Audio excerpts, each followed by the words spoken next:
Hello students.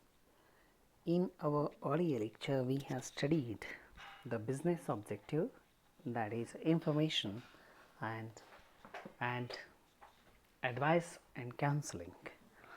In this video lecture our concept of the business objective order is going to get clear, since we are going to study some of the few details that comes up. See, an order is a formal type of communication.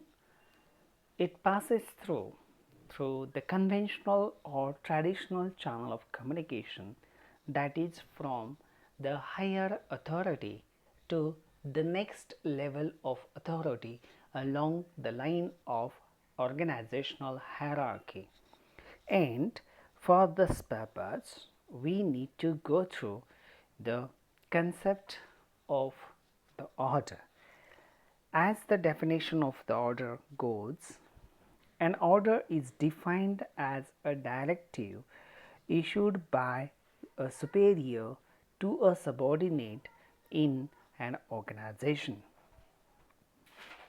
The directive may be of oral or in a written form, asking the subordinate to stop, to modify and to start an activity. So, it is a downward type of communication. Orders are very important part of internal management of the organization. The superiors give the orders, directions to the juniors to coordinate the routine or daily activity, policy decisions and other things in the day-to-day business transaction. So, the orders are important for the smooth functioning of the organization. Orders are the commands that the seniors give to the juniors. Orders must be carried out in the interest of discipline. So, the orders are very important part of the organization. The difference that we see in the use of orders, that we see an order issued by the superior directs to the subordinate to assign the particular activity or the work. But what does it mean by instructions? Instructions which show the how the activity needs to be carried out. So, this is what we see is the difference in the orders and instructions. See, orders are often issued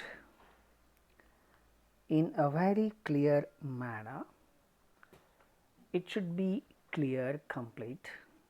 All orders are issued to enforce the discipline, and that is what it should be clear, precise, so that it will be executed in a very manner. There are characteristics that are told by George Terry of 5 W's and 1 H. It stands for a good order must conform to those 5 W's and 1 H. These are who is issuing an order, what the order is about, when the order is to be implemented, where the order is to be carried out, why means the reason why the order is to be carried out, and how means in what way the order should be carried out. See, so these so called things are to be carried out in the well management of the organization. See, another characteristics of a good order is the tone and style of language. A good order, besides being worded or in simple or clear or especially in precise language, must be issued in a very friendly tone, not in an authoritative style. So, it is the democratization of an unionism that these employees have to recite orders should therefore given in a polite language will be carried out very effectively. So, the orders are very important part of this. What are the types of orders that we see? There are two types of orders and we will go through one by one. So, oral orders, superior issues. Oral orders when the subordinates are called in the cabin or in the office and the juniors are directed to carry out the directions immediately. Oral orders are very immediate in concern, immediate in its approach that needs to be immediately carried out, and that is what given in a face to face communication. These orders are, as I told you, is an urgent call. When the orders are very complicated, when the orders are complex by nature, such issues of orders needs to be given in the written form, so that the subordinator can take the reference of when they are to be implemented, and there is a duplication of the copy that is prepared. See, he keeps the duplicate copy of the written order to assess for himself later the compliance with his order by his subordinate. General and specific orders. General and specific orders, which can be both oral and written, are directives which are meant to be obeyed by the entire staff. So, general orders are general in the sense for all the public, that is involved in the scope of the order, while specific orders are related to a particular activity or to a particular person or department, that this department is going to carry this and this work. Then next type of orders that we see is procedural order and operational orders. Procedural orders are definitely about the process that needs to be adopted by the members.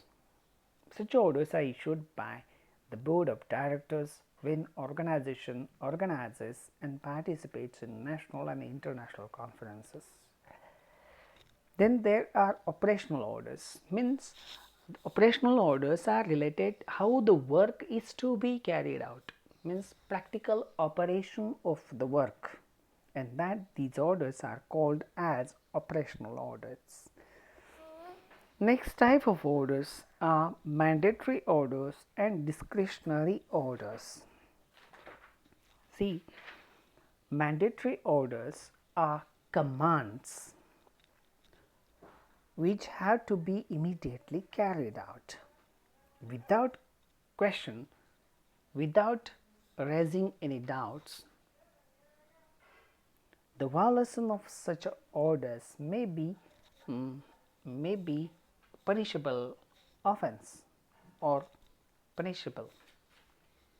These orders are mandatory, that is compulsory. Discretionary orders are as per general by nature and based on recommendations.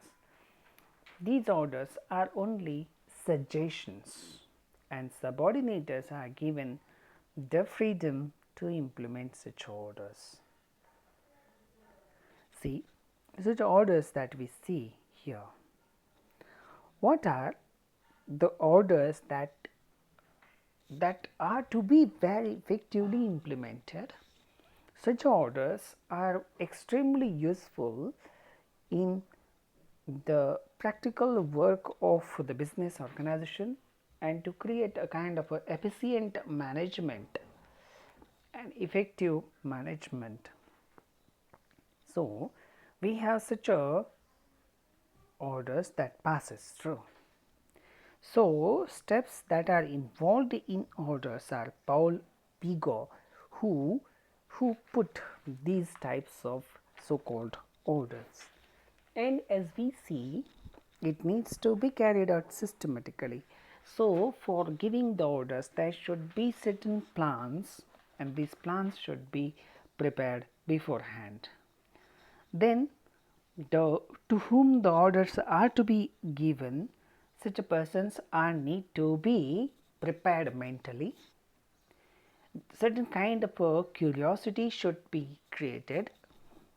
Information should be passed on to the orders, and such orders are to be then presented. So, while presenting the order, the receiver should be prepared and should be accepted, acknowledged, and after presenting the order he should acknowledge and verify that the order has been received in the letter and the spirit. Then the next important thing that we need to think about is to take off the action on the order. While the order is to be carried out and implemented, when action is being taken on the orders, there is the system of the follow up, and this follow up should be ascertained by the management. So, Paul Pigot who gives us these so called the steps that are, then if there are the good work that has been done, it should be evaluated, and if it is good, satisfactory, we have to appraise them, acknowledge them, and commend the staff or the persons involved in this. So, we have to give these orders. So, like this order is one of the business say communication, and it is one of the business objective that is very formal in its nature, but while giving the orders it should be implemented in such a way that we see are presented here. So, with these we come to a conclusion of this business objective. We are going to study one by one when it comes to our lectures. Thank you.